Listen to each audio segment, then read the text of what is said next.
Amis du jour, bonjour, c'est Jean-François du Web et la Tortue, bienvenue dans cette nouvelle vidéo où je vais vous parler de 7 alternatives aux outils Google. C'est parti.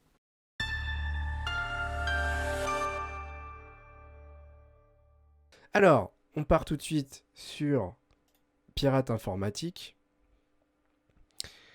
On va...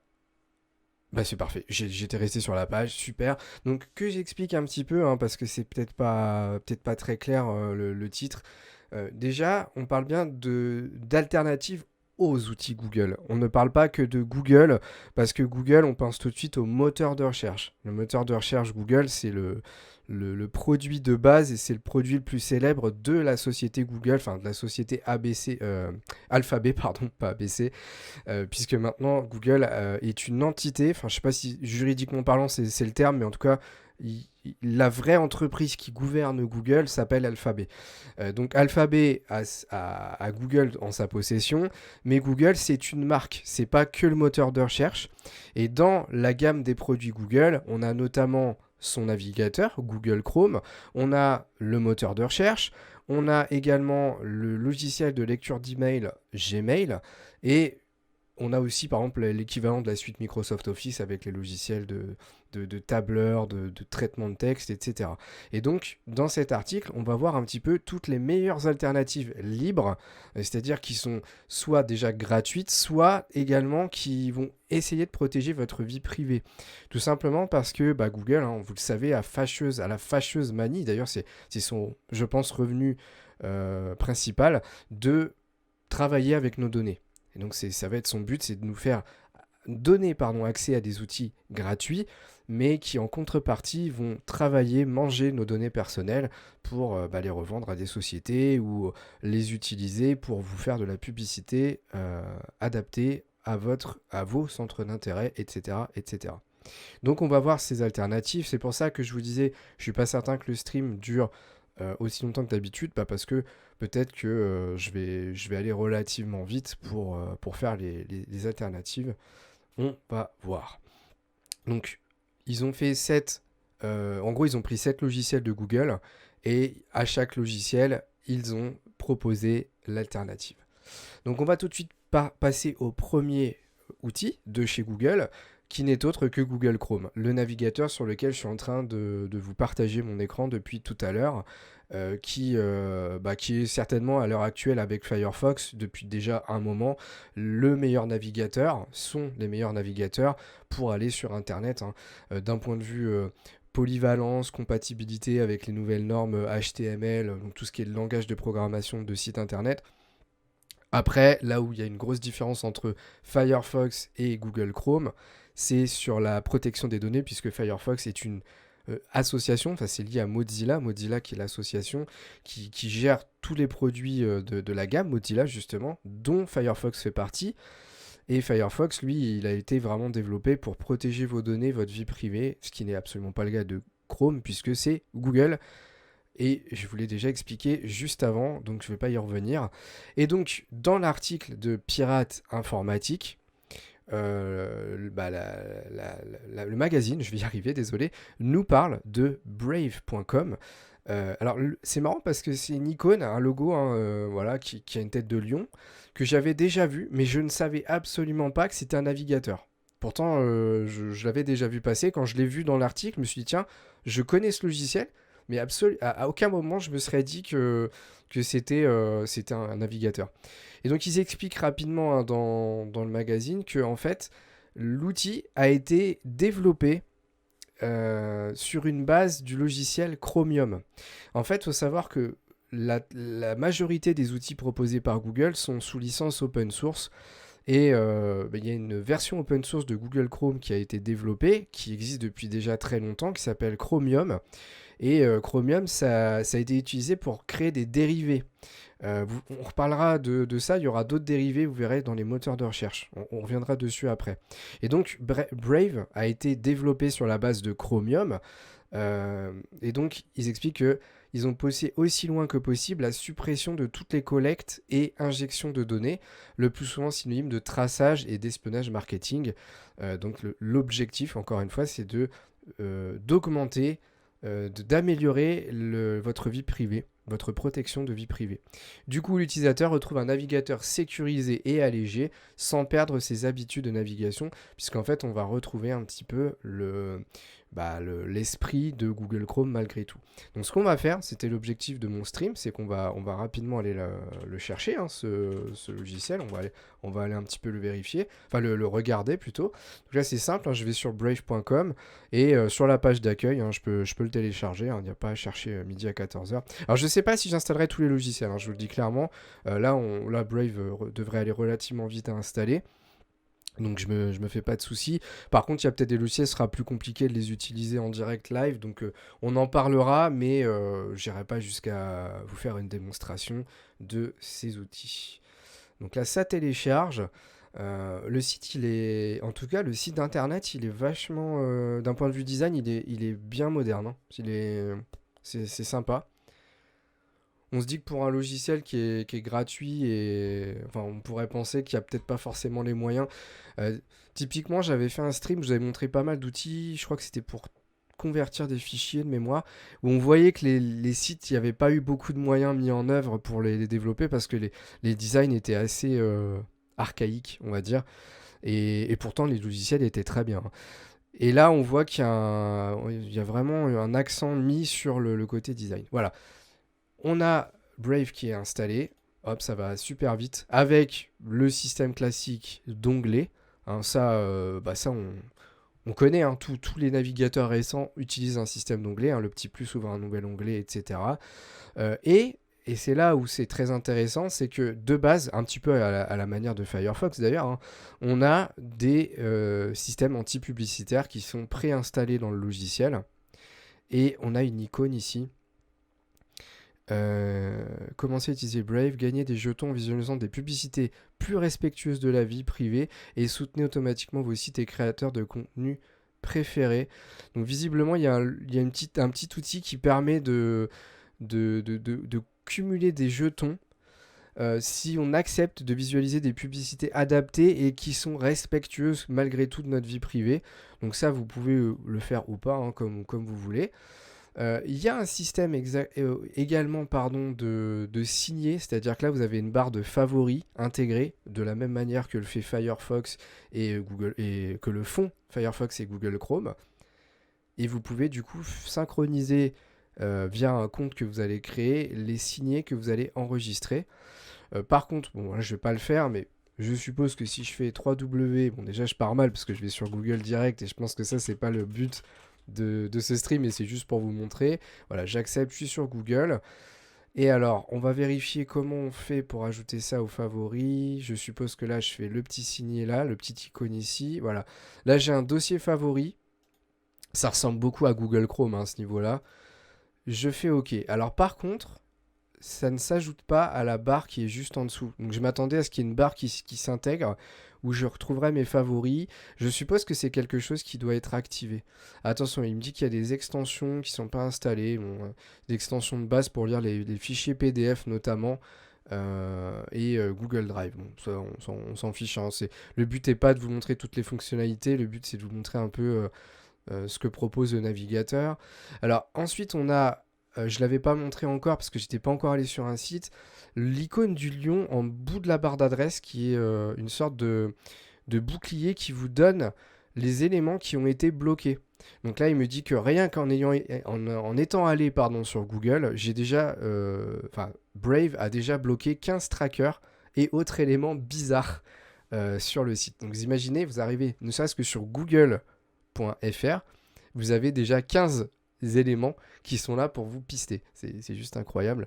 Et de la manière, à la manière, je vais y arriver, des bloqueurs de pub, vous pouvez désactiver le bloqueur, le Brave Shield, comme il l'appelle, pour autoriser les éléments, notamment sur certains sites. En fait, il y a des sites qui ont besoin que vous débloquiez les outils.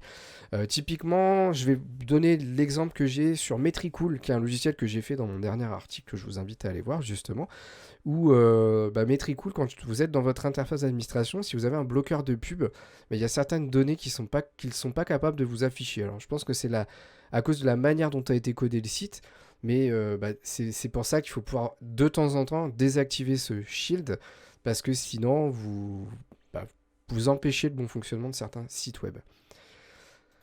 Et donc, j'en étais à mon histoire de favoris, où l'objectif était d'afficher la barre des favoris en dessous la barre d'URL. Donc on va essayer de vérifier comment on peut le faire, parce que je pense que c'est quand même afficher la barre latérale, c'est pas ce que je veux, parce que c'est une barre qui va être en colonne à droite, c'est pas trop ce que je préfère, parce que je trouve que ça masque un peu ça réduit la taille de l'écran. Je vais checker que c'est bien ça. Attendez, là j'ai fait un test. Alors, visiblement ça apparaît pas, je sais pas pourquoi. Alors, peut-être que comme j'ai rien mis dedans, il n'y a rien à afficher. On va mettre toujours. Ah, pardon, elle est à gauche. Je m'attendais à ce qu'elle soit à droite. C'est pour ça que c'est pas que ça fonctionnait pas. C'est que par instinct, je voulais la passer à droite et en fait, eux, ils l'ont mis à gauche. Bon. C'est vrai que je crois que sur Safari, de mémoire, il y a un affichage à gauche. Donc, ils ont peut-être pris la volonté pour, encore une fois, avoir l'esprit rebelle de mettre leur barre à gauche. Et donc, normalement, je devrais retrouver mes favoris ici. Voilà, on retrouve bien mes Google. Par contre, ce qui m'embêterait, vous voyez, c'est que typiquement, on n'a pas la possibilité d'afficher cette barre sous la barre de navigation. Il doit y avoir un petit réglage à faire. Je sais pas où c'est. Extension, c'est pas ça. Afficher la barre latérale, c'est là. Ah, j'espère quand même. Attendez, historique peut-être. Non. Mince. Ah ça c'est dommage. Alors là ça serait Attendez, il y a un petit onglet réglage ici. On va aller voir ce qu'on peut faire. Barre latérale activée. Donc ça on peut pas changer sa position. Chez le bouton d'accueil, on veut pas. Ah c'est ça. Ça y est j'ai trouvé. Donc en fait il faut aller dans l'engrenage de votre barre latérale. Et dedans vous avez un réglage affiché, la barre des favoris. Et elle apparaît. Ouais, ça m'aurait quand même étonné qu'il le fasse pas. Parce que c'est quand même un navigateur qui a l'air à la pointe et qui utilise le moteur Chromium qui est une base Chrome quand même. Donc ça aurait été étonnant qu'il ne s'est pas appliqué la fonctionnalité. Et on va faire quelques tests. On va aller sur, je sais pas, je sais pas, tiens, on va se mettre sur Google. On va aller sur, tiens, le web et la tortue. Voir un petit peu comment ça marche. Écoutez, en termes de qualité, d'affichage, de rapidité, ça a l'air de très bien tenir la route, honnêtement. Donc le navigateur alors... attention, le navigateur du site tracker intersite. Et autre élément bizarre sur notre site. Attention. Attention. Alors effectivement, il y a l'outil de stats et ainsi de suite. Et forcément, on a quelques cookies qui sont déployés. Mais tout ça, vous pouvez les voir dans la barre des cookies. Mais d'un point de vue affichage, en tout cas, c'est rapide, c'est fluide. On ne ressent pas de lenteur. J'ai clairement l'impression d'être sur un très très bon navigateur. Honnêtement, il n'a pas à rougir. Alors, on va faire des tests qui sont un petit peu plus techniques pour moi, de manière à voir si moi je pourrais utiliser plutôt dans mon environnement professionnel. Donc pour faire ce test, je vais me positionner sur le titre ici, je vais faire clic droit, inspecter. Parce que ce qui est intéressant de voir aussi, c'est la manière que le navigateur gère le code. C'est-à-dire que des fois, nous, en tant que concepteurs de sites, etc., experts en marketing, on va, pour des raisons X ou Y, avoir besoin d'aller voir le code sur le navigateur.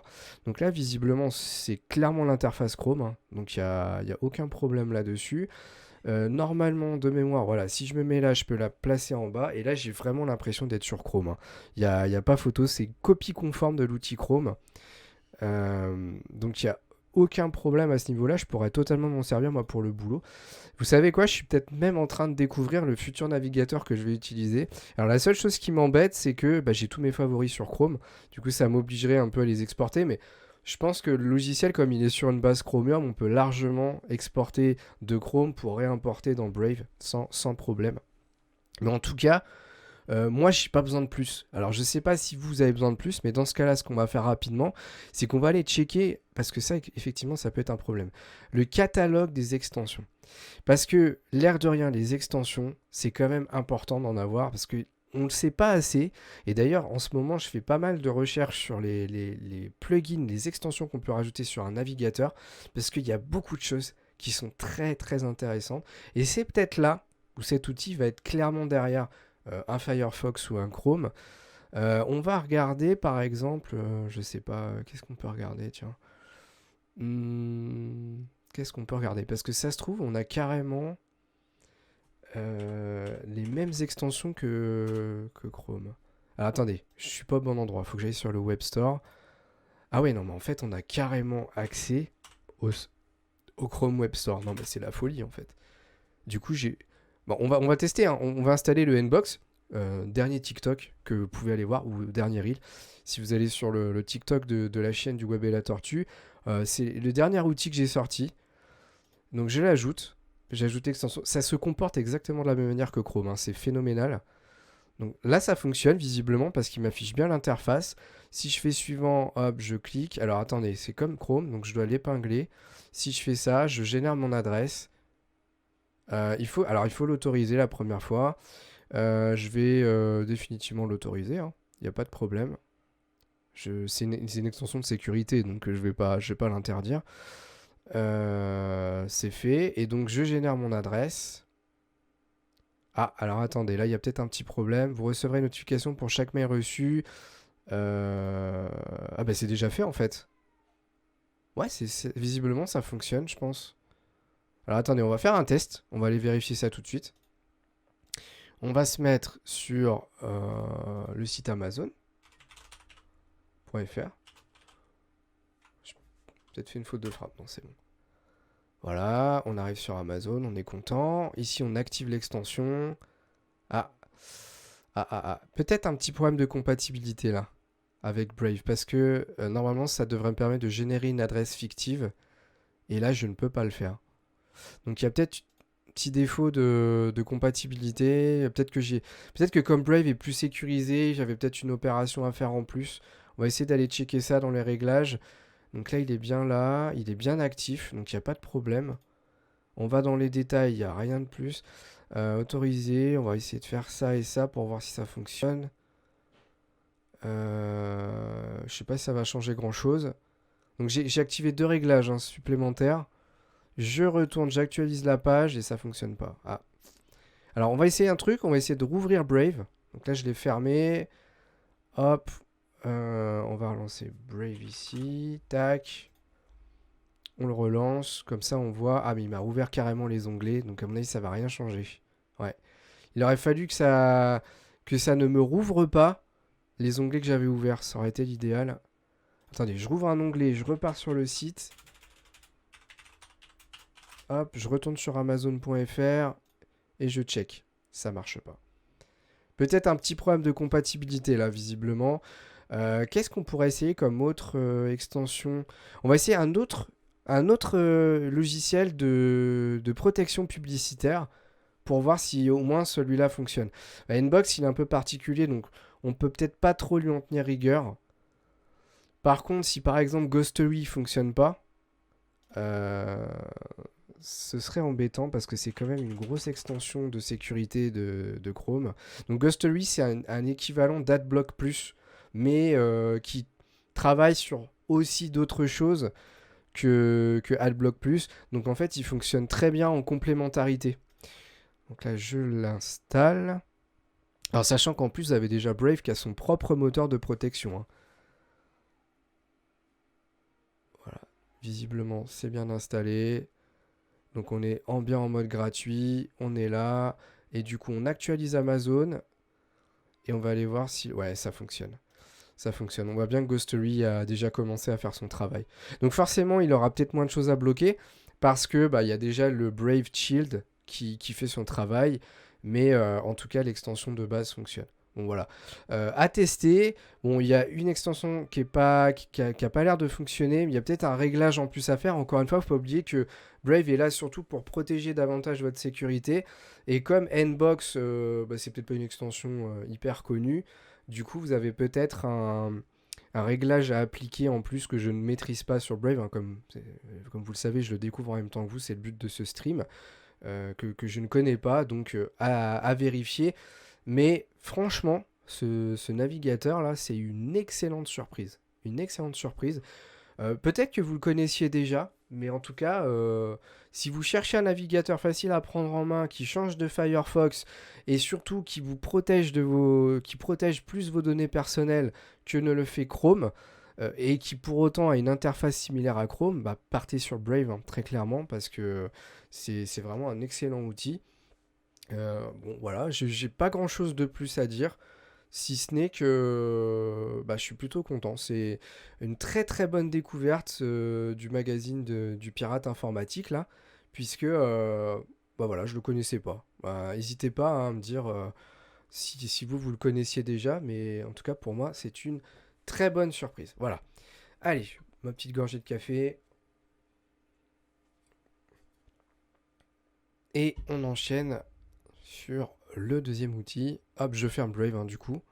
On pourrait même s'amuser à finir le stream sur ce navigateur parce qu'il est il est vraiment intéressant.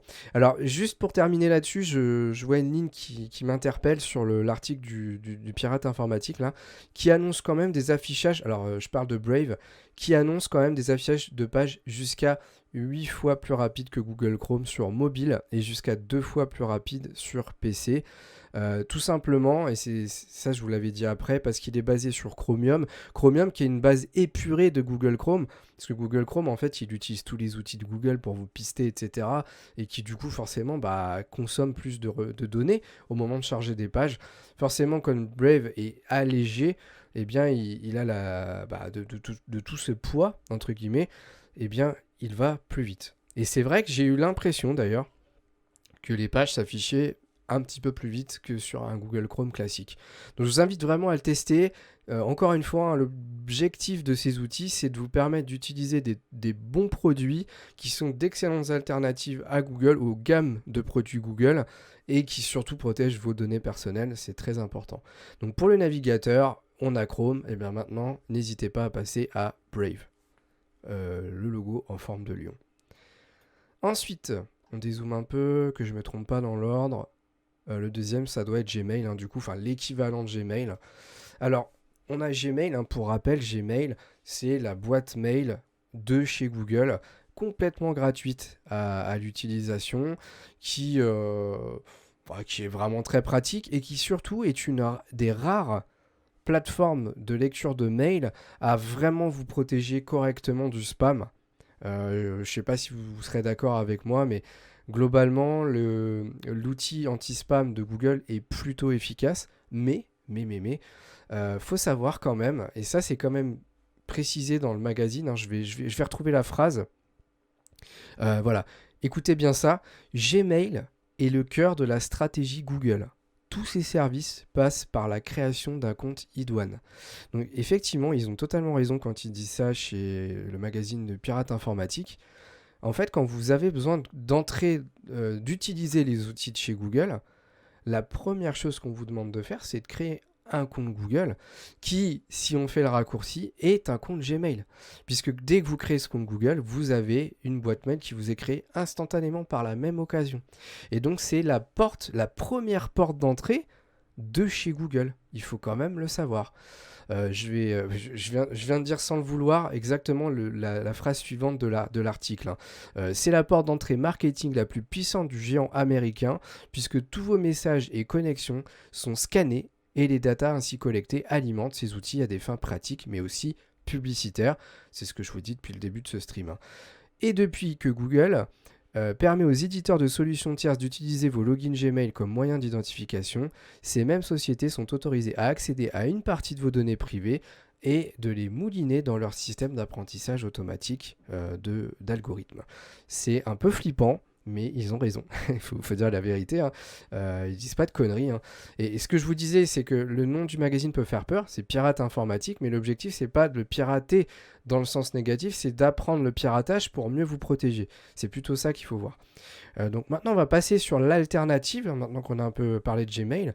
L'alternative proposée par le magazine, c'est le mot... c'est Tutanota. C'est pas le mot, c'est ce que je disais le début de l'article, pardon. Tutanota, c'est un dérivé du latin qui contient le mot tuta, sécurisé, et nota, message. Donc messagerie sécurisée, si je fais le lien. Voici l'étymologie, je vais y arriver, de cette messagerie gratuite et open source développé à Hanovre en Allemagne. Donc c'est un produit allemand qui vous propose 1 giga de stockage dans sa version gratuite, ce qui est largement suffisant parce que des mails, ça pèse pas lourd. Savoir que des pièces jointes, normalement, ça peut pas peser plus de 10 mégas dans les outils classiques. Donc imaginez le temps que vous allez mettre pour arriver à 1 giga. Bon là, il faut vraiment que vous fassiez pas de tri sur votre boîte mail pour la saturer. Avec le chiffrement de bout en bout et l'A2F, personne, y compris Tutanota, ne peut déchiffrer ou lire vos données. Des versions mobiles Android et iOS sont bien sûr disponibles, donc il y a des applis pour les smartphones. Un nom de domaine ainsi qu'un calendrier sont proposés en sus dans cette version gratuite. Donc il y a un calendrier, on pourra peut-être aller voir si c'est un équivalent de Google Calendar de chez Google. Donc je pense que celui-là, je vais le faire avec vous, je vais me créer un petit compte. Donc c'était tutanota.com. Voilà, je suis dessus. Donc on va aller voir dans les tarifs. On voit bien qu'il y a une messagerie gratuite avec 1 giga d'espace, totalement ce qui est dit dans le magazine. Donc ça c'est super cool. Alors le logiciel nous demande si on est OK pour avoir des notifications du navigateur lorsqu'on reçoit des mails. On va le faire, on va autoriser. Il veut que... Ah ouais, alors attendez. Ça, c'est pour que ce soit notre logiciel par défaut. Non, je vais pas aller jusque-là parce que moi, j'ai mon Thunderbird à côté. Je veux pas casser des choses. Alors, un seul compte gratuit est autorisé par personne. Donc, j'ai un petit message qui apparaît. Et donc, je précise que je ne possède aucun autre compte gratuit. En fait, je m'engage à dire que j'ai pas déjà créé une autre boîte mail.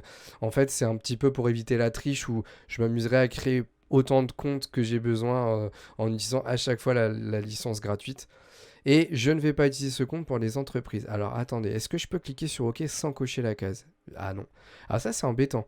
Parce que ça veut dire que c'est plus une messagerie perso. Bon, en soi, le stream, il est plus là pour vous informer à titre personnel. Par contre, si c'est une messagerie que vous voulez utiliser à titre pro, sachez que vous êtes obligé de valider la case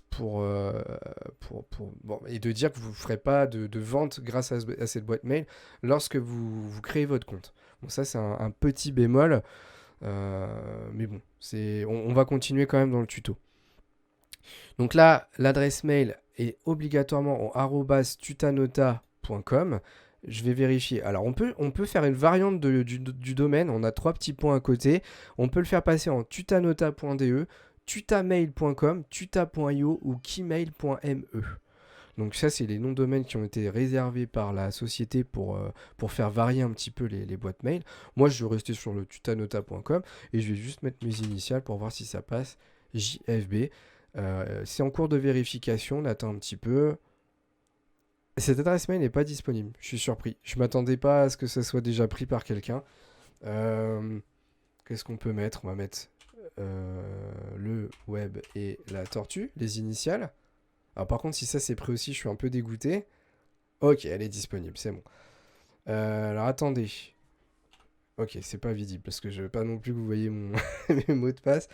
Tac. Tac. Hop.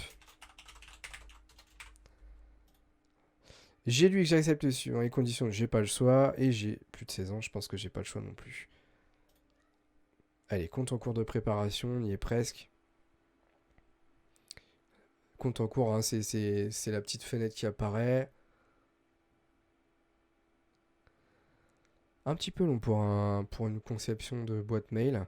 Allez, on y est. Allez, la jauge est à 80% là. Mail down. Comme ça, on va un peu découvrir l'interface de lecture d'email, etc., etc. Alors, j'ai pas vérifié, et je crois pas qu'ils le disent dans l'article, s'il y avait un logiciel qui s'installait. Pour moi, c'est un webmail. Gmail est un webmail, on peut pas... à ma connaissance, on peut pas installer un Gmail sur son PC pour lire en local. Le seul moyen, c'est d'installer un logiciel de lecture d'email comme Outlook pour pouvoir le faire. Oula, il y a un code de récupération. Bon, de toute façon, c'est juste pour la démo. Je pense pas que j'utiliserai cette boîte mail, mais c'est encore une fois, le but, c'est de vous donner des alternatives. Donc, je l'ai copié, je fais OK. Voilà, je peux me connecter. Donc là, tac. Hop. Ouais, je vais pas enregistrer. Connexion. Donc, je réautorise les notifications. Et ça y est. J'ai accès à la boîte mail que je viens de créer. avec un logiciel de lecture de mail très classique, avec une mise en forme très classique. Sur la gauche, on trouve la boîte de réception, les brouillons, le envoyé, la corbeille, les archives, les spams. On a un joli bouton nouveau message qui est très visible et on a déjà reçu des mails préformatés par la société Tutanota Team qui nous donne notamment un mail de sécurité, écologie et sans pub. Donc en fait, il nous donne un petit peu la vocation du logiciel et comment faire pour que votre boîte mail pour votre boîte mail sécurisée Tutanota. Donc Tutanota vous permet d'envoyer des emails cryptés à n'importe quelle adresse électronique dans le monde, automatiquement si le destinataire utilise également Tutanota ou via un mot de passe partagé si le destinataire utilise un autre service. Même les courriels envoyés ou reçus sans être cryptés sont stockés de manière cryptée sur nos propres serveurs basés en Allemagne. Donc d'ailleurs, d'un point de vue RGPD, c'est une excellente nouvelle parce que l'Allemagne est en Europe, jusqu'à preuve du contraire. Et du coup, ça respecte le droit européen et le RGPD est lié à l'Europe. Donc ça, c'est une excellente nouvelle.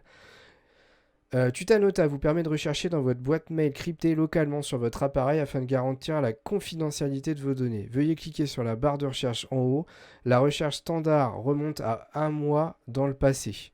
Pour débloquer la recherche illimitée et de nombreuses fonctionnalités supplémentaires dans votre boîte mail Tutanota, vous devez utiliser un abonnement payant. Ok, ça veut dire que si je comprends bien, alors ça c'est un petit peu chiant, c'est que vous ne pouvez pas remonter à plus d'un mois en arrière dans vos recherches d'email. Donc ça a l'air un peu chiant par contre. Si je comprends bien. Hein. Si je comprends bien. Donc ça, c'est un petit bémol. Mais bon, admettons. Hein. Alors, il y a un truc que je vais vérifier, très important, quand on utilise une boîte mail, c'est la signature. Donc là, à gauche, j'ai un onglet avec une petite coupe. C'est pour passer en premium. Une bulle d'aide. Le fait de pouvoir inviter des gens sur la messagerie et un système de réglage. Donc je vais aller dedans et ce que je veux voir c'est si je peux créer des signatures. Donc là je suis dans mon identifiant, là j'ai mon email, ça doit être peut-être dans apparence, langue automatique, hein, il a bien détecté, peut-être que c'est dans mes thèmes. On ira voir les templates après, visiblement c'est pas ça, c'est peut-être ici. Non, c'est pas là. Donc c'est toujours pas là. Pour l'instant, j'ai pas trouvé où on peut faire les signatures. Paramètres généraux. Non plus. Bon bah c'est peut-être dans mes thèmes. Alors on va aller dans New Template. On peut pas l'utiliser. Alors j'espère qu'on peut quand même créer des signatures dans la version gratuite. Parce qu'encore une fois, ce serait très embêtant qu'on puisse pas avoir une... Alors, en vrai, c'est pas embêtant si vous êtes particulier, si vous voulez utiliser une boîte mail cryptée à titre perso. Par contre, moi j'ai aussi quand même un domaine d'activité professionnelle et je veux aussi que enfin, je veux pas m'adresser qu'aux particuliers. Là, typiquement, si on peut pas faire de signature, c'est pas pro pour moi. Donc ça m'embête fortement. Alors attendez, j'ai peut-être pas regardé au bon endroit. Hein. Mise en forme HTML, ça on s'en fiche. Apparence, c'est là. Alors ce qu'on va faire, c'est qu'on va revenir au message et on va essayer d'en rédiger un. Et on va voir si c'est pas ici que ça se passe. Non, visiblement on peut pas. Donc interface de gestion de mail classique avec le destinataire, l'expéditeur, on met un objet et ensuite on écrit son message. On a une barre de traitement de texte, toute simple, avec des listes à puces, du grade, de l'italique, la possibilité de mettre des liens, d'incorporer forcément des pièces jointes. Ça, c'est vraiment du classique. Et on a quand même la signature automatique envoyée avec Tutanota, la boîte aux lettres sécurisée et sans publicité. Donc ça, à la limite, on peut l'entendre. Mais du coup, ça impliquerait qu'on ne peut peut-être tout simplement pas créer de signature quand on est dans la version gratuite, ce qui pour moi est très embêtant parce que si vous vouliez l'utiliser à titre pro, voilà, vous pouvez pas. Alors maintenant, ça rejoint peut-être tout simplement la case que j'ai cochée, que j'ai accepté de cocher tout à l'heure, qui sous-entendait purement et simplement que pour eux, faire des ventes ou gérer de l'aspect commercial, c'est ne simplement pas l'utiliser à titre professionnel. Et ça explique du coup pourquoi on ne peut pas créer de signature, en tout cas dans cette version-là. Je pense qu'en passant sur la version payante, on pourra le faire. Donc en soi, on va faire une conclusion là-dessus, puisque je pense que l'outil, on ira quand même voir les contacts après calendrier, mais sur la partie mail, en tout cas, je vous inviterai à utiliser cette messagerie à titre personnel, mais pour le côté pro, pour moi, ça ne va pas, parce qu'il n'y a pas l'option de signature, et pour moi, c'est catastrophique de ne pas pouvoir le faire. On va aller regarder le système de contact, donc l'agenda en fait. Et c'est classique, un nouveau contact, on a une liste de personnes qui va venir s'afficher, et dès qu'on clique sur une personne, on pourra avoir le détail dans la partie centrale de la fenêtre. Et le calendrier, alors on va tester ça, on peut créer des événements, voilà, c'est ce que je voulais savoir, mais malheureusement je suppose qu'on ne peut pas les synchroniser sur les différents... Enfin, quoique, peut-être que si on installe l'application, on va aller regarder s'il y a une application mobile sur l'outil. Je crois pas qu'il le précisait dans l'article. Des versions mobiles Android, si, sont bien sûr disponibles. Donc il y a bien une application iPhone et une application Android. Donc peut-être que c'est simple, quand vous installez le logiciel, l'application sur votre smartphone et que vous vous connectez avec votre compte, vous aurez une synchronisation. Donc c'est plutôt cool. Au final, ça vous l'avez quand même. Donc on va rajouter un petit test d'événement, événement de test. Nous sommes le 8. On va dire que mon événement démarre à, je sais pas, on va mettre à 15h, si j'y arrive. Hein. Ok, ça y est, j'ai réussi à cliquer. Hop. Donc forcément, c'est des événements qui, de base, comme le calendrier de Google, se génèrent par tranche de 30 minutes. On a la petite case à cocher jour entier. Si moi, je veux que ça dure 1 heure, je vais sur l'heure finale et je passe à 16h et je sauvegarde. Et bien entendu, l'événement est là. Très similaire à l'interface de Google Calendar. Au niveau esthétique, si vous utilisez Google Calendar, vous ne serez pas perdu parce que c'est vraiment très similaire. Et à gauche, je n'ai pas précisé, mais on a des codes couleurs. Alors malheureusement, voilà, encore une fois, si on veut rajouter des codes couleurs, par exemple un événement perso, une couleur pour des événements, je sais pas, vous faites un sport, vous rajoutez une couleur pour tous les événements sportifs, vous pouvez pas si vous n'avez pas la version premium. Bon, en soi, je pense que dans le perso, ça peut le faire. Encore une fois, de toute façon, je ne vous l'ai pas conseillé pour le pro. Donc, conclusion de cet outil. Très bon outil, il a l'air ok. Je fais confiance au magazine Pirate Informatique d'un point de vue confidentialité. Je me fais pas de soucis là-dessus. L'interface est simple et intuitive. Par contre, très clairement, pour le pro, je vous la déconseille parce que y a trop de contraintes en fait, tout simplement. Trop de contraintes dans cet outil, gratuitement, bien entendu.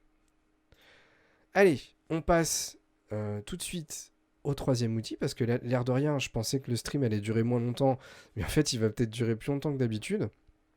Alors là, c'est l'équivalent ou le remplaçant de Google Drive.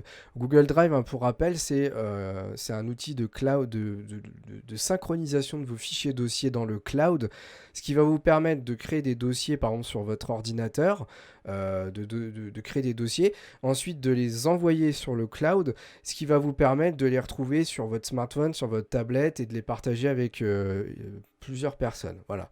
Et donc, l'alternative que propose Pirate Informatique s'appelle TresorIt.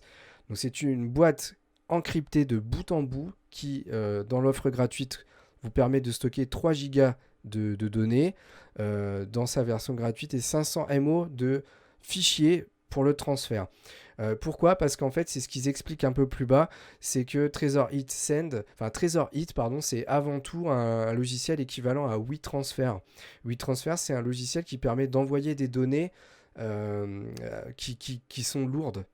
Par exemple, en pièce jointe, vous voulez envoyer un dossier qui fait 200 mégaoctets, vous ne pourrez pas l'envoyer en pièce jointe de votre mail.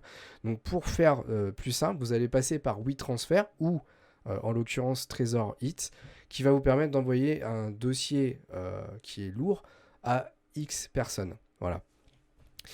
Par contre, pas de gestion collaborative. Alors ça, c'est le gros problème. J'explique après. Hein. Le service est principalement destiné à l'échange sécurisé de gros fichiers. C'est ce que je viens de vous dire. Donc quand je dis collaboratif, c'est-à-dire que en fait, dans la version gratuite, vous aurez vos 3 Go.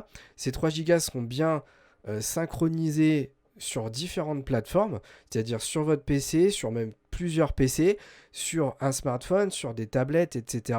Mais par contre, ce qui est certain, c'est que vous aurez l'incapacité de partager vos dossiers avec une équipe de travail. C'est-à-dire, vous êtes 3 à travailler, bah, TresorIt, dans sa version gratuite, ne vous permettra pas de partager vos dossiers aux 2 autres personnes. Voilà.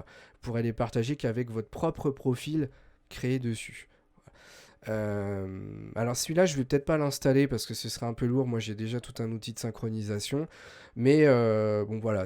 D'ailleurs, c'est marqué comme étant bêta pour la partie collaborative, pas collaborative, mais la partie cloud.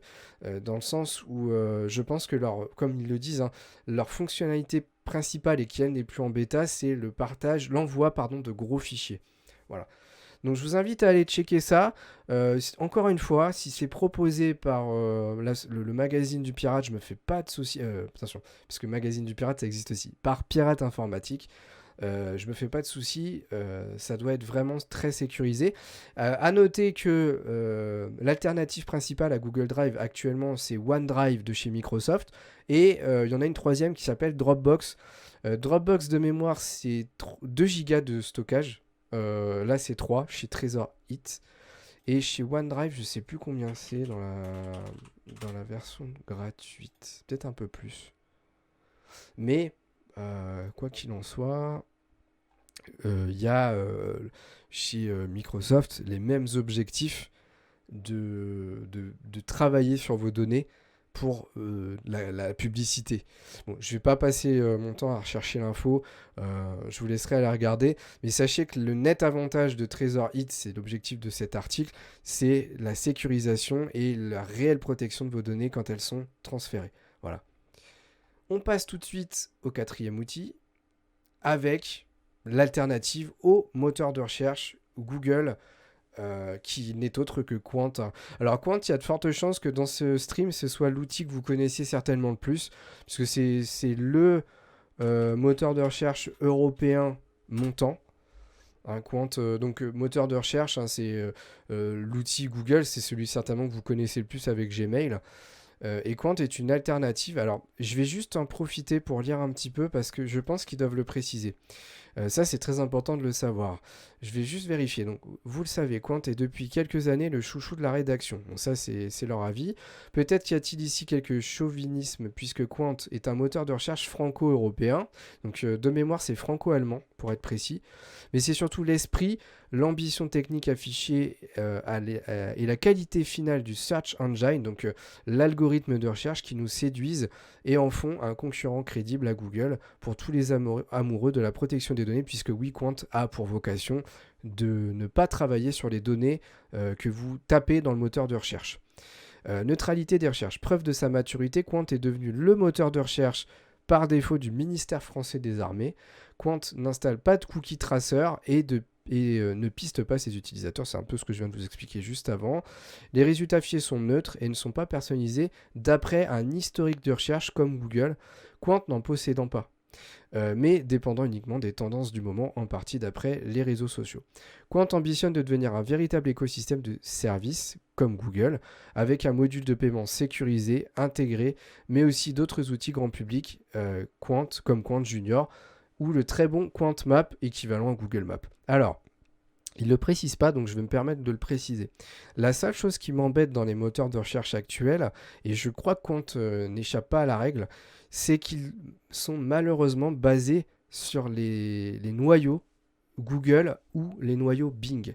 Donc actuellement, le vrai concurrent de Google, c'est Bing, d'un point de vue international. Bing qui n'est autre que Microsoft. Et en fait, c'est tellement complexe de développer un moteur de recherche que les 3/4 des moteurs de recherche sont basés, autres que Google et Bing, hein, justement, sont basés sur ces 2 noyaux, sur l'un de ces 2 noyaux. Et je crois, si j'ai bonne mémoire, que Qwant est basé sur l'un des 2 également. C'est pas une exception. Donc ça me plaît un peu moins parce que même si derrière, on sait qu'ils travaillent pas trop avec nos données, il n'y a pas la capacité encore de faire un vrai moteur de recherche qui part de complètement zéro. Alors je sais, il y a l'expression qui dit pas besoin de réinventer la roue si elle existe déjà. Ça, je suis totalement d'accord. Tant que ça n'implique pas du négatif. Voilà. Moi, si ça n'en implique pas, et ça, j'ai pas les connaissances techniques pour le dire, ça ne me pose pas de problème. Mais voilà, c'était la petite aparté que je voulais faire. Donc Qwant, très simple, il n'y a rien à installer, c'est un site internet ni plus ni moins. Là, voilà, je suis sur Qwant. Alors, petite, voilà, petite amélioration, petit changement esthétique par rapport à Google hein, quand on arrive sur l'accueil. Mais après, c'est ni plus ni moins que du classique. On va taper tiens, le web et la tortue pour voir s'il arrive à nous trouver quand même. Hop. Ok, il nous trouve. Il nous trouve. Ah, il nous trouve même sur les podcasts. Ça, c'est cool. Et à gauche, on a les favicons. Alors, je comprends pas pourquoi il a pas affiché notre favicon, parce qu'on en a un. Et on arrive bien dessus, hein, ça, il n'y a pas de problème. Voilà, on est bien sur le site internet. Hop, on revient en arrière. Euh, donc, d'un point de vue recherche de nom de domaine, il n'y a pas de souci. Qu'est-ce qu'on pourrait faire comme test je sais pas. Enfin, qu'est-ce qu'il y a en ce moment dans l'actualité. Tiens, on va voir modifier tweet. Puisque ça, c'est tout frais. On va voir s'il nous trouve quelque chose. Twitter va enfin ajouter la possibilité de modifier ses tweets et ses phones Android. On va voir de quand date l'article. Le 6 avril, pour dire que c'est récent. Hein, il a 2 jours l'article. Donc c'est bon, il fait le taf. Alors après, bon là j'ai fait, j'ai fait 2 recherches, hein, on peut pas juger. Mais Quant, c'est sûrement le moteur de recherche actuellement francophone et surtout créé en Europe qui s'en rapproche le plus de la qualité de résultats de Google. Parce que je suis peut-être très négatif depuis tout à l'heure sur la société Google, la marque plutôt, mais il faut admettre une chose, c'est que le moteur de recherche Google, c'est un monstre. C'est-à-dire que d'un point de vue algorithme et de qualité de résultats de recherche, là actuellement, je suis désolé, personne ne peut le battre. Personne. Mais si vous faites des recherches plus basiques et que vous n'en demandez pas trop dans le détail, je pense que clairement Quant est une excellente alternative. Tout est en français. Il y a une alternative équivalente aux États-Unis. Alors, je crois que c'est aux États-Unis hein, de mémoire, mais vous pourrez me reprendre si c'est pas ça. C'est DuckDuckGo. Alors déjà le nom, bon, c'est bof, mais c'est un Quant aux États-Unis et mais ça part sur le moteur de Google de mémoire. Et il n'est pas francophone, donc il y a une qualité de résultat, mais autant prendre de l'européen. On est quand même tous un peu patriotes dans l'âme, je pense. Et autant prendre l'outil qui fonctionne bien et qui est pas trop loin de chez nous, on va dire. Donc là, actuellement, bon, il n'y a pas grand-chose à dire de plus. Alors, je suppose qu'il y a des requêtes un peu plus complexes à faire. Ils ont dû prévoir ça, hein, de la même manière que Google. D'ailleurs, j'avais fait un podcast, vous pourrez aller voir, à ses propres requêtes. Et encore, je vous en avais montré que 10%, même pas. Quant doit en avoir aussi, mais bon, c'est pas l'objectif. Sachez en tout cas que si vous cherchez une alternative qui protège vos données, Quant est, je suppose, actuellement en Europe, la meilleure solution. Voilà, très clairement. Et vous avez d'ailleurs, je le vois, une extension Chrome. Je pense que ça doit être pareil sur Firefox. Voilà. Je ferme ça. Alors attendez, pourquoi j'ai... Je crois que j'ai fait une bêtise là. Alors attendez, on revient ici. J'ai perdu mon article. J'ai dû faire une mauvaise manip. Alors attendez, caféine. Du coup, je retourne ici. Je clique là et normalement je devrais arriver directement sur la page où on se trouvait. Juste avant de partir. Désolé hein, pour le temps de connexion. Voilà. Donc on en est au 6e. On passe au 6e avec l'alternative à Google Maps. Alors là je ne vais pas passer trop de temps dessus. Faut savoir que Google Maps c'est un outil qui permet d'aller rechercher des adresses, de constituer des itinéraires si vous voulez vous rendre à tel endroit en voiture ou à pied, et même en avion de mémoire et en train. Ils font tous les types d'itinéraires.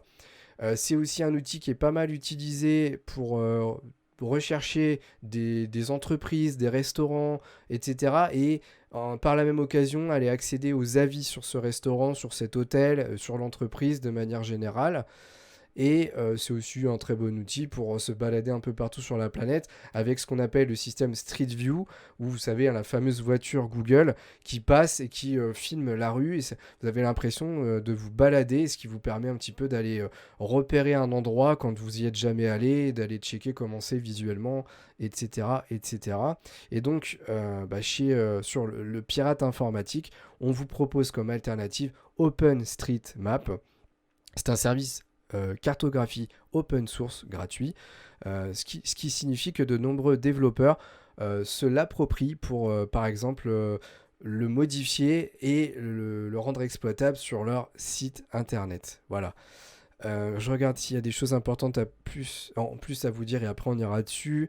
On a alors attention, la base OpenStreetMap a cependant été conçue pour un environnement Windows PC, mais vous trouverez des variantes mobiles comme l'application OSM And pour Android. Pas de compte, pas de pub.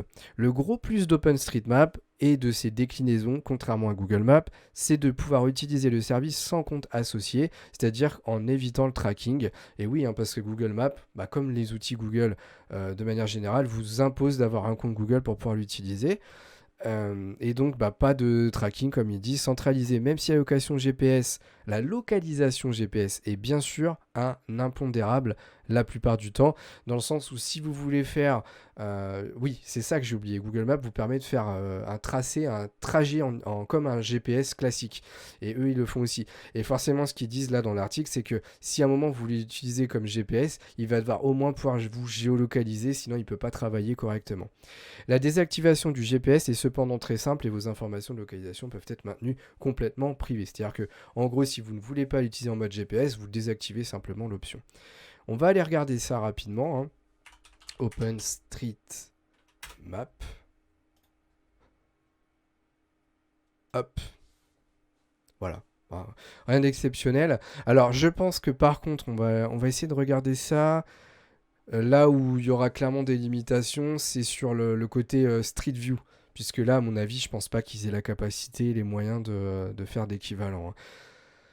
Alors, je pense que là, ils nous le donnent plus dans le sens, c'est peut-être intéressant pour les développeurs. Par contre, si vous voulez avoir une vraie expérience de vous balader sur la planète, de faire du vrai trajet GPS, je suis désolé, mais il faut être réaliste. Je pense que Google Maps ou par exemple Mappy sont largement au-dessus. Et bien entendu, il y a la fameuse application Waze sur les smartphones qui est juste monstrueuse là-dessus. Donc je vais pas trop m'attarder. Mais bon, sachez que si vous cherchez une alternative où il n'y a pas de tracking, parce que les autres que je viens de vous citer, il y en a forcément, voilà, cette plateforme est bien pour vous. Et si vous êtes développeur, c'est une excellente alternative pour faire un traçage Google Maps. Vous savez, quand on veut localiser l'entreprise, souvent dans la page contact du site web, on va aller chercher un petit Google Maps. Là, vous avez cette alternative qui en plus apparemment est très très intéressante pour les développeurs. Voilà. Bon, je ne m'attarde pas plus dessus, je pense qu'il n'y a pas grand chose de plus à dire.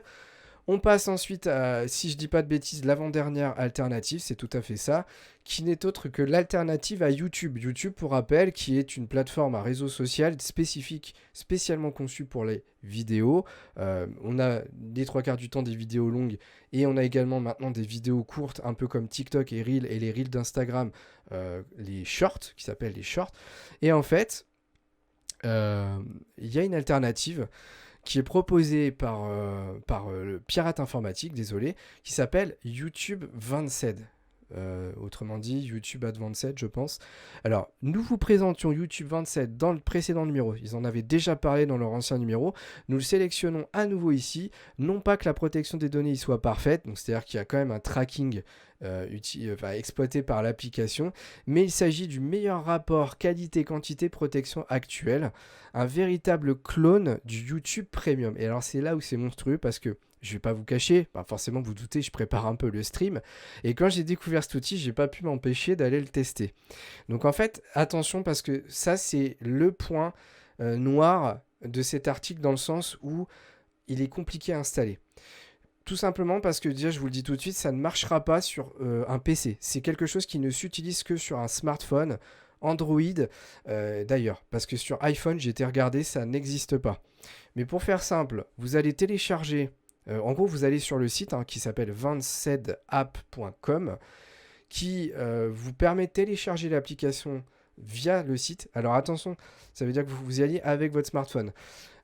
Si vous voulez télécharger l'application via le Play Store, vous ne pourrez pas, tout simplement parce que l'application ne sera pas téléchargeable dessus. Donc il faut aller sur le site, vous allez la télécharger, vous verrez que c'est assez compliqué à installer, il faut quelques petites connaissances quand même, il y a des verrous à faire sauter sur le téléphone, etc. Je ne vais pas vous donner tous les détails, mais quand c'est installé, en fait ça va faire un clone de YouTube, de la même manière que vous voyez sur la capture d'écran. La grande différence, et c'est là où c'est un peu monstrueux, c'est qu'en fait vous aurez accès à YouTube dans sa version premium, et à YouTube Music dans sa version premium. Dans le sens où vous aurez la capacité d'écouter des musiques sans, comme Spotify, des pubs qui vont arriver de temps en temps. Et ça, c'est juste insane. Donc, j'en revenais pas. J'ai testé et ça fonctionne. Alors, c'est un peu compliqué à installer, comme je vous le dis depuis tout à l'heure, mais ça fonctionne. Donc, on va continuer à lire rapidement. Un véritable clone de YouTube Premium qui n'est installable que sur smartphone. Entièrement gratuit, ce mode conserve votre compte et vos listes de lecture. C'est-à-dire qu'il synchronise avec votre profil Google et votre compte YouTube. Inutile de vous ruer tout de suite sur le Play Store pour rapatrier YouTube 27. L'application n'y figure évidemment pas, puisqu'elle reprend trait pour trait l'application officielle de Google, tout en privant ce dernier de tout revenu publicitaire lié à l'utilisation de son service. C'est juste incroyable, quoi. Pour vous profiter de YouTube 27, il faudra vous procurer l'APK, donc c'est ce que je vous disais, en fait, vous pouvez n'installer que l'application via le site internet parce qu'on ne peut pas télécharger l'installateur sur le Play Store. Et je rappelle, ça n'est pas disponible, en tout cas pas encore sur iPhone. Peut-être que ça ne le sera jamais d'ailleurs. Voilà. Donc, c'est une application que je vous laisse tester. Attention, elle est assez compliquée à installer. Par contre, pour tous les avantages que ça apporte, je n'irai pas dans le détail, mais je pense que vous m'avez compris. Ça vaut le coup d'essayer juste par curiosité d'aller tester ça. Puis c'est de bonne guerre avec Google qui lui passe son temps à nous voler nos données personnelles. Donc pourquoi pas. Je vous laisse et je n'irai pas plus loin dans l'explication. Sachez juste que vous avez l'équivalent de YouTube Premium et YouTube Music Premium gratuitement. On passe au dernier outil qui est le remplaçant, je pense, si j'ai bien compris, d'Android littéralement. Donc vous savez, hein, si vous avez un téléphone Android, que Android c'est Google, c'est le système d'exploitation smartphone de Google et tablette d'ailleurs. Et là, on vous propose littéralement de dégager Android et de le remplacer. Puisqu'il faut le savoir, Android est sur une base open source, c'est-à-dire qu'on peut prendre sa base de code et la modifier, comme je vous l'expliquais tout à l'heure, par exemple pour Google Chromium. Et donc, la version qui est proposée par Pirate Informatique, c'est F-Droid. Les possesseurs de smartphones sous Android sont obligés de passer par un compte Google pour profiter des applications les plus connues, toujours dans le but de travailler sur nos données, etc. Et on a notamment Gmail, YouTube, Drive, etc. qui nous permettent d'y accéder. Promu par le Free Software Foundation, F-Droid propose des applications qui peuvent être installées à la manière du Play Store, mais vous pouvez aussi les télécharger depuis le site au format APK. Mais attendez, parce qu'il faut que je revienne sur ce que je vous ai dit, parce qu'il y a un truc où j'ai pas été clair et j'avais pas compris, je le comprends en vous lisant l'article. Ce magasin est utilisé par diverses variantes d'Android comme Replicant, Lineage OS et OmniROM. En fait, j'ai été maladroit et je me suis mal exprimé. Je pensais que c'était un remplaçant d'Android, mais non, je me suis trompé. En fait, c'est un remplaçant du Play Store. J'avais mal lu et en plus, c'est écrit en titre au-dessus. Donc, on va pas remplacer votre système d'exploitation Android. En fait, je me suis fait avoir par le titre de l'appli. On va remplacer le catalogue des applications, le Play Store, là où vous téléchargez toutes vos applis que vous rajoutez sur votre téléphone, par un autre Play Store alternatif qui s'appelle F-Droid. Voilà. Et donc, ils expliquent que sur ce catalogue, vous n'aurez accès qu'à des applications qui sont propres. Ce magasin est utilisé par diverses variantes d'Android, ça je vous l'ai déjà lu. Le fabricant de smartphones éco-responsable et anti-obsolescence programmée Fairphone recommande F-Droid à leurs clients. Pour utiliser ce magasin, il suffit d'aller sur le site officiel, de scanner le QR code pour télécharger l'appli, ce qui vous donnera accès à toutes les autres. Vous ne trouverez qu'un choix limité d'applications, il y en a quand même 4500 entre parenthèses, mais elles sont toutes validées par la FSF, je ne sais pas ce que c'est, en termes de sécurisation et répondent à la majorité de nos besoins mobiles, hormis la composante réseaux sociaux, puisque je pense que la composante réseaux sociaux est peut-être pas assez clean et c'est trop compliqué de faire des équivalents d'appli, puisque Facebook, on ne peut pas faire un remplaçant de Facebook. Enfin, vous voyez ce que je veux dire. Donc voilà. Alors désolé, hein, je me suis mal exprimé. Je pensais vraiment que c'était pour remplacer littéralement votre Android, mais non. Parce que ça existe. Il faut savoir qu'il y a il y a des systèmes d'exploitation alternatifs qui sont sur une base Android, mais qui sont modifiés, hein, tout simplement. En fait, non, c'est un remplaçant de votre Play Store, l'endroit où vous téléchargez vos applis. Donc pourquoi pas. Alors moi, je l'ai pas testé honnêtement. Je l'ai pas testé. Ça me pose pas de problème. Maintenant, encore une fois, l'objet de ce stream, c'est vous êtes peut-être là parce que tout simplement vous avez pas envie vous avez plus envie d'utiliser Google, vous êtes anti-Google. Eh bien, tous ces outils sont là pour vous donner des alternatives plus ou moins équivalentes à chacun des produits phares de chez Google. Voilà. Donc bon, on a fait le tour. Franchement, très très bonne découverte, cet article. Très très content de l'avoir lu. Très intéressant. Il se pourrait vraiment que je passe sur Brave. Je pense que c'est vraiment l'outil, alors avec 27, YouTube 27, pardon, dont je vous parlais il y a quelques minutes. Mais vraiment, moi, celui qui m'a impressionné, c'est Brave, le navigateur. Donc je vais peut-être envisager clairement de passer dessus. Très très clairement. En tout cas, merci au magazine Pirate Informatique parce que c'est un très très bon article avec des outils de qualité qui sont proposés. C'est très très très intéressant. Et voilà, la vidéo est terminée. J'espère qu'elle vous aura appris des choses, que vous aurez découvert des outils, des alternatives aux produits Google. Et n'hésitez pas, comme d'habitude, à nous soutenir en mettant un pouce bleu, en vous abonnant, en commentant. Et n'oubliez pas les podcasts et les autres réseaux sur lesquels on est présent, TikTok et Instagram avec les Reels notamment, qui fonctionnent plutôt bien. A bientôt pour une nouvelle vidéo du Web et la Tortue. Salut.